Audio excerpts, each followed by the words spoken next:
Assalamualaikum warahmatullahi wabarakatuh. Selamat pagi anak-anakku semuanya. Berjumpa kembali di ruang pembelajaran PPKN Bu Rida tentunya. Hari ini kita akan belajar materi kelas 9 bab 4 mengenai keberagaman masyarakat Indonesia dalam bingkai Bhinneka Tunggal Ika. Simak dan siapkan alat tulisnya ya. Salam kesuksesan. Assalamualaikum warahmatullahi wabarakatuh. Selamat pagi anak-anakku semuanya. Apa kabar kalian pada hari ini? Tentunya kita selalu sehat kan? Baiklah, sebelum pelajaran kita mulai pada hari ini, ada baiknya kita berdoa menurut agama dan kepercayaannya masing-masing. Berdoa mulai. Selesai.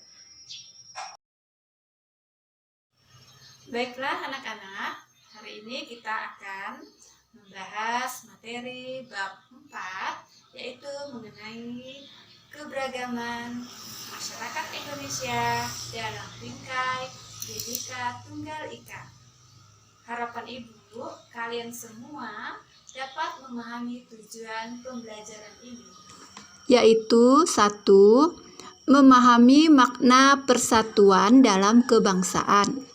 2. Memahami prinsip persatuan dalam keberagaman suku, agama, ras, dan antar golongan. 3. Menjelaskan permasalahan keberagaman masyarakat Indonesia. 4. Menjelaskan permasalahan yang mungkin timbul dari keberagaman masyarakat Indonesia. 5. Menjelaskan upaya pencegahan konflik yang bersifat SARA. 6. Menjelaskan bagaimana peran tokoh masyarakat atau nasional dalam upaya menyelesaikan masalah yang muncul dalam keberagaman masyarakat Indonesia. Baiklah, kita akan membahas yaitu makna persatuan dalam keberagaman.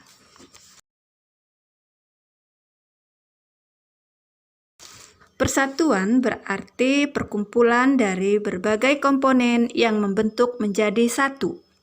Sedangkan kesatuan merupakan hasil perkumpulan tersebut yang telah menjadi satu dan utuh. Jauh sebelum kemerdekaan, persatuan bagi bangsa Indonesia itu memiliki makna yang sangat mendalam sepanjang sejarah perjuangan bangsa, karena berkat persatuan dan kesatuan dari segenap elemen bangsalah kita dapat mengusir penjajah. Kita dapat mendirikan negara atas kehendak bangsa sendiri. Dan kita bisa berjuang mempertahankan kemerdekaan serta mengisi kemerdekaan dengan upaya-upaya pembangunan nasional. Persatuan dalam keberagaman masyarakat Indonesia memiliki arti yang sangat penting dan harus dipahami oleh setiap warga masyarakat agar dapat mewujudkan kehidupan yang serasi, selaras, dan seimbang, serta mempererat hubungan kekeluargaan antar warga masyarakat sehingga perbedaan yang ada tidak menjadi sumber masalah. Oleh karena itu, diperlukan alat yang dapat mempersatukan bangsa Indonesia. Di antaranya adalah Dasar Negara Pancasila, Undang-Undang Dasar Negara Republik Indonesia tahun 1945, Bhinneka Tunggal Ika, Negara Kesatuan Republik Indonesia, serta lambang-lambang identitas nasional seperti misalnya bendera merah putih, lambang negara Garuda Pancasila, dan lagu kebangsaan Indonesia Raya. Untuk mewujudkan persatuan dalam keberagaman masyarakat Indonesia, Nah, kita perlu mengembangkan sikap tidak memandang rendah suku atau budaya yang lain. Kita juga tidak menganggap suku dan budayanya paling tinggi dan paling baik. Menerima keberagaman suku, bangsa, dan budaya sebagai kekayaan bangsa yang tak ternilai harganya, serta lebih mengutamakan negara daripada kepentingan daerah atau suku masing-masing. Nah, kita mesti bangga memiliki suku dan budaya yang beragam. Keberagaman suku dan budaya merupakan kekayaan bangsa yang tak ternilai harganya. Sesama bangsa Indonesia, kita harus bahu-membahu memperkokoh semangat persatuan untuk mempertahankan segala apa yang dimiliki oleh bangsa Indonesia, baik kekayaan alam maupun kekayaan budaya nasional, supaya kedaulatan dan keutuhan wilayah negara Kesatuan Republik Indonesia tetap terpelihara, tidak tercerai-berai dengan memisahkan diri atau diklaim oleh bangsa lain. Nah, untuk mewujudkan persatuan dalam keberagaman, masyarakat Indonesia perlu berpegang kepada prinsip-prinsip persatuan dan kesatuan. Di antaranya adalah 1. Prinsip Bhinneka Tunggal Ika. 2. Prinsip nasionalisme Indonesia. 3.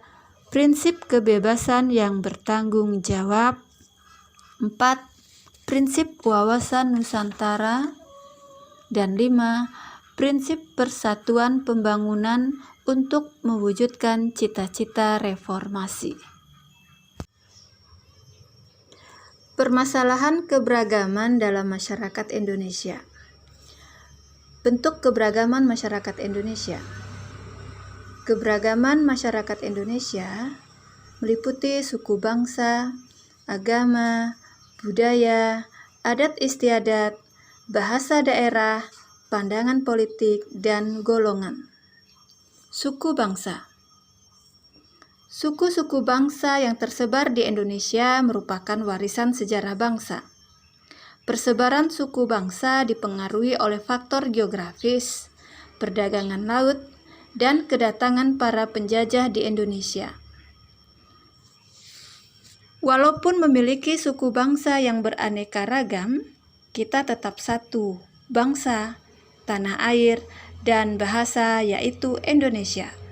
Untuk itu, kita harus menyadari bahwa keberagaman itu merupakan kekayaan yang tak ternilai harganya dan harus dapat dijadikan sebagai kekuatan yang mampu mempersatukan bangsa Indonesia. Selanjutnya, adat istiadat. Adat merupakan peraturan tentang perbuatan manusia yang lazim dilakukan sejak zaman nenek moyang dan diikuti oleh keturunannya. Adat yang telah melembaga disebut adat istiadat. Adat istiadat berupa tata kelakuan yang relatif turun-temurun dari generasi ke generasi sebagai warisan nenek moyang, sehingga kuat integrasinya dengan pola-pola perilaku dalam masyarakat. Sedangkan adat yang memiliki sanksi hukum itu disebut dengan hukum adat. Ada beberapa daerah di wilayah Indonesia yang memiliki sistem kekerabatan yang masih kuat dianut oleh masyarakat. Sistem kekerabatan itu diantaranya adalah parental. Sistem kekerabatan parental menarik garis keturunan dari kedua belah pihak, yaitu ayah dan ibu, di mana kedudukan laki-laki dan perempuan sama, misalnya di daerah Aceh dan Jawa Barat.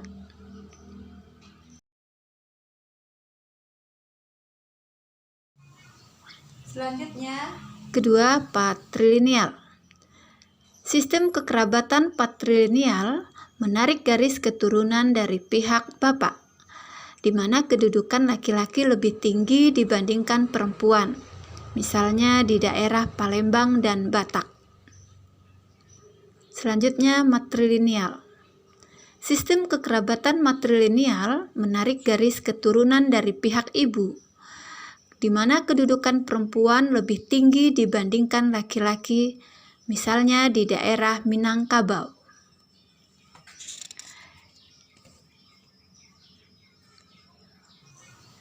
Selanjutnya, agama.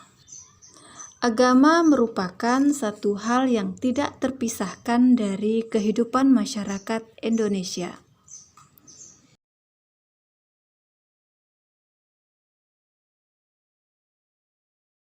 Pemerintah menetapkan agama Islam, Kristen, Katolik, Hindu, Buddha, dan Konghucu sebagai agama resmi penduduk di Indonesia.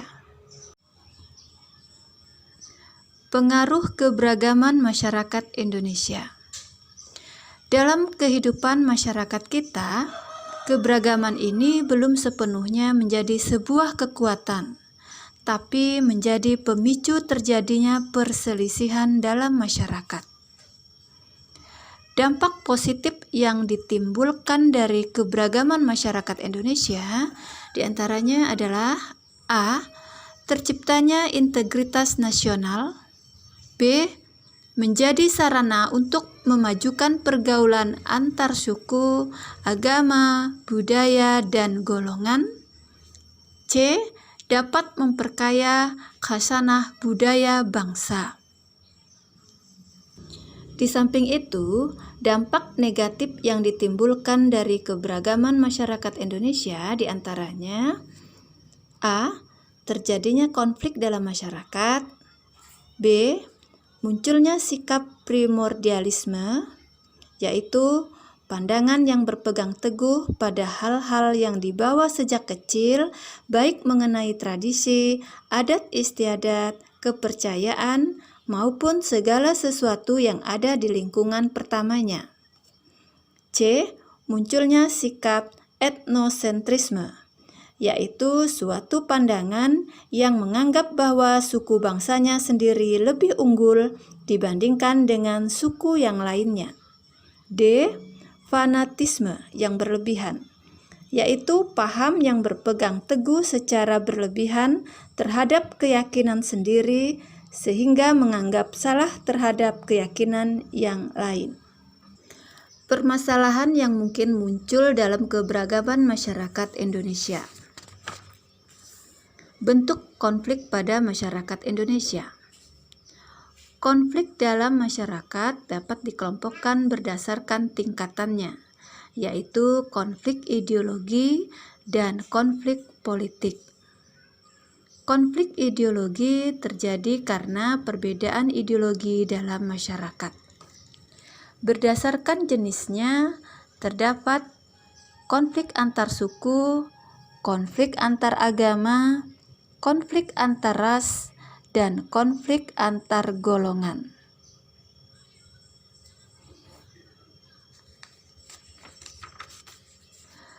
Penyebab konflik dalam masyarakat. Gejala yang menunjukkan adanya konflik sosial dalam masyarakat antara lain sebagai berikut. 1. Tidak adanya persamaan pandangan antar kelompok, seperti perbedaan tujuan, cara melakukan sesuatu, dan sebagainya. 2. Norma-norma sosial yang tidak berfungsi dengan baik sebagai alat mencapai tujuan. 3. Adanya pertentangan norma-norma dalam masyarakat sehingga menimbulkan kebingungan bagi masyarakat. 4. Sanksi terhadap pelanggar atas norma tidak tegas atau lemah. 5. Tindakan anggota masyarakat sudah tidak lagi sesuai dengan norma yang berlaku. 6. Terjadi proses disosiatif, yaitu proses yang mengarah pada persaingan tidak sehat, tindakan kontroversial, dan pertentangan. Adapun beberapa gejala dalam masyarakat yang memiliki potensi menjadi penyebab konflik sosial antara lain 1. Gejala menguatnya etnosentrisme kelompok. Etnosentrisme berasal dari kata etnos yang berarti suku, sedangkan sentrisme berarti titik pusat. Dengan demikian, etnosentrisme memiliki arti perasaan suatu kelompok di mana kelompoknya merasa dirinya paling baik, paling benar, paling hebat, sehingga mengukur kelompok lain dengan nilai dan norma kelompoknya sendiri. 2. Stereotip terhadap suatu kelompok, yaitu anggapan yang dimiliki terhadap suatu kelompok yang bersifat tidak baik. 3. Hubungan antar penganut agama yang kurang harmonis, di mana sikap fanatik yang berlebihan terhadap keyakinan masing-masing dapat menimbulkan sikap tidak toleran terhadap agama lain. 4. Hubungan antara penduduk asli dan penduduk pendatang yang kurang harmonis juga dapat menimbulkan berbagai masalah dalam masyarakat yang beragam.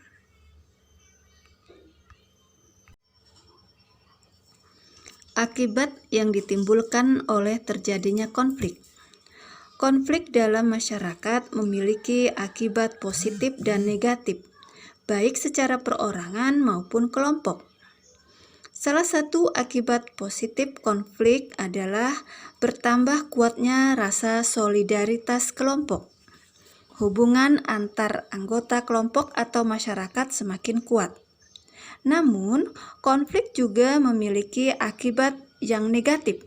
Misalnya yaitu 1. Perpecahan dalam masyarakat. 2. Kerugian harta benda dan korban manusia. 3. Kehancuran nilai-nilai dan norma sosial yang ada. 4. Perubahan kepribadian. Upaya pencegahan konflik yang bersifat SARA. Setiap masalah yang berpotensi menimbulkan konflik dalam masyarakat yang beragam harus segera diselesaikan sehingga tidak membawa akibat yang merugikan masyarakat. Upaya mengatasi masalah ini dapat dilakukan secara preventif dan represif. Cara preventif artinya upaya dilakukan untuk mencegah terjadinya masalah atau sebelum masalah terjadi. Hal tersebut dapat dilakukan dengan mengembangkan sikap toleransi, kerjasama, latihan bersama, dan sebagainya. Adapun cara represif adalah upaya mengatasi masalah pada saat atau setelah terjadi masalah, seperti penangkapan, pembubaran paksa, dan sebagainya. Selanjutnya, cara kuratif merupakan upaya tindak lanjut atau penanggulangan akibat masalah yang terjadi. Cara ini bertujuan untuk mengatasi dampak dari masalah yang terjadi. Misalnya, pendampingan bagi korban kerusuhan, perdamaian, kerjasama, dan sebagainya. Selain itu, upaya menyelesaikan konflik di masyarakat dapat juga dilakukan dengan mengembangkan sikap saling menghargai dan menghormati berbagai keberagaman di masyarakat. baiklah anak-anakku, demikian pembahasan kita kali ini. Semoga kita semua dapat memahami dan dapat menerapkan dalam kehidupan sehari-hari. Terima kasih. Wassalamualaikum warahmatullahi wabarakatuh.